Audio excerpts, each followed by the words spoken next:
A zdravím magistrát a ať mi dá minimálně 1 000 000 korun pokuty. Míň nechci. 4 roky se několik desítek pražských taxikářů magistrátu vysmívalo. Za 6 let dostali na pokutách přes 120 milionů korun. Stejně jezdí dál až za 99 korun na hodinu. Obvyklá sazba je přitom kolem 25 korun. Nahrát na Pražský hrad. Tady nahrát, ano. No, vemu vás, no.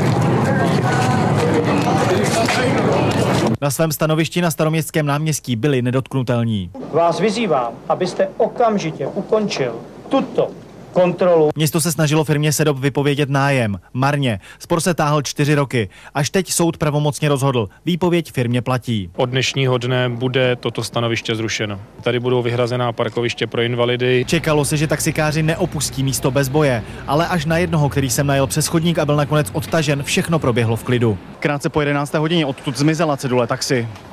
Jak zareagují? Dotčení taxikáři nechtěli prozradit. Já bych nechtěl tady říkat před kontrolním úředníkem, co budeme dělat. On tady právě vůbec nikdo není, ani pan majitel, ten jel někam pryč. Zůstane tady zesílená hlídka, protože v minulosti došlo k poškozování dopravních značek, které se jim nehodily. Magistrát doufá, že po dnešku je osud těchto pražských taxikářů zpečetěn. To se ale teprve ukáže. Jiří Pánek, Televize Nova.